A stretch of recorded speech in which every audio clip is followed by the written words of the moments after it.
Hey everybody, hope you're well. We're going to be discussing in this video the strengths and weaknesses to the Rifts event we're going to see. As you know, Atlantean based rifting is something that is going to be in the new update. And obviously for those that joined the game very recently, probably within a year, you probably have no idea what dimensional rifts, chaos rifts, or rifts in general are. This is what a rift actually looks like, but in order to get here, you have to earn shards. For this particular event, they're adding a solo event. So basically, if you're grinding out exponentially, you're able to get more shards by solo events. Also, by doing heroic, by doing master, by doing uncollected, by doing normal, by doing beginner mode of Imperious Rex, you'll be able to get shards to get you in here. There is one big difference in that there's unstable and stable versions, both giving different things. One is all about resource gathering and the other one is all about gaining more champions. But as we all know, it's all about the luck, because at the end of the day, you normally start off here. Hello! And you really want to be here. Yes! 5-star awakening gem. But let's face it, most times you're going to find yourself here.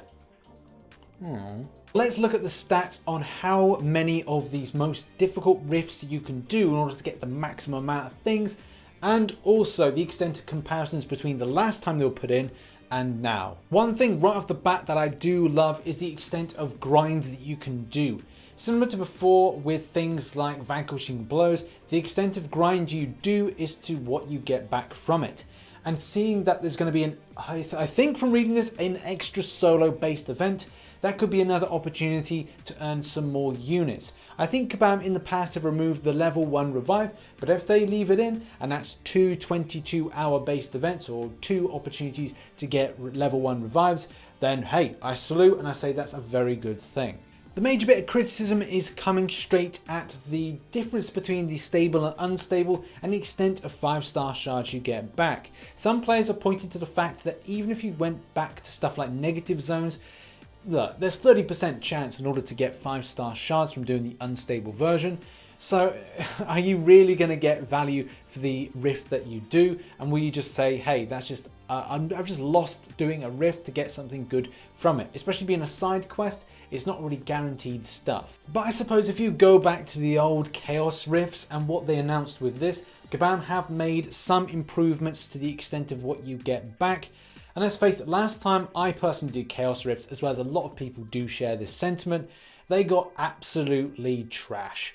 Garbage was largely got from it, and especially with the scaling of the game now, a year on, yes, the newer ones do give more 5-star and 6-star shards. But I do hope this is not the soundtrack to everybody's grind, in that everybody is saying that they indeed are getting the same thing each time, just 500 5-star shards. Look, 30% is a high amount of percentage for drop rate.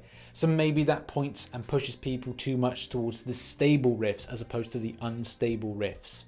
But for those desperate for 5-star awakening gems, will you take the risk for 5%? I think the answer will be no. Now there will be a crystal option open for those that maybe don't want to go down the route of doing rifts, although it may be a case that you may say, right, well, X1, so the stable version, looks a bit unstable for my liking. Maybe the unstable one looks very stable for your liking.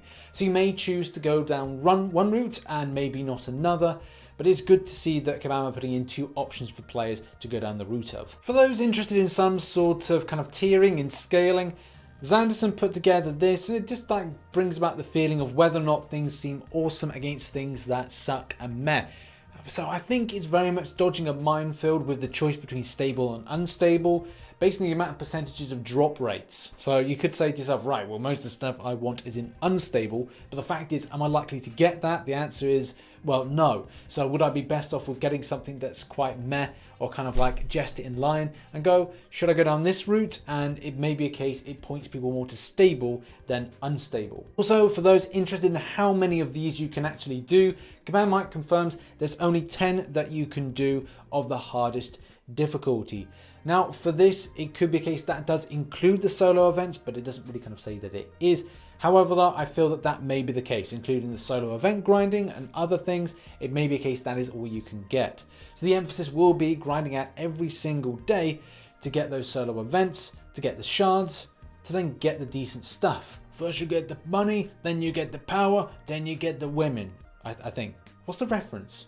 That's it, it's Tony Montana. Say hello to my little friend. Now the burning question is, since the last time that we had rifts in, have we seen any great improvement? Quickly, just to mention, this here by Yo-Yo Shark, that basically does the same thing as we've seen before, different way of scaling, but basically the value to the person. And yours will differ. If you want more of X, then you go down X route. If you want Y, you go down Y route. The balancing act between going stable or unstable. The main point to really go back to is answering the question, since the last time that we've seen these rifts in, have they improved and have they scaled against what Caban recently said and stated that the game gives more 5 and 6 star shards in its current state? I think the answer is very much yes, but it is very much dependent on the RNG and luck scale. As I'd love to consider that I could get a mutant awakening gem or an awakening gem of a class that I really wanted to get, or just having spares. Also the fact of getting a lot more 6 star shards, a lot more tier 5 basics, and let's face it, a lot of us do want to see those things and I do want to get them. But is there any likelihood of me actually getting this stuff? No, especially with 30% being for 5 star shards.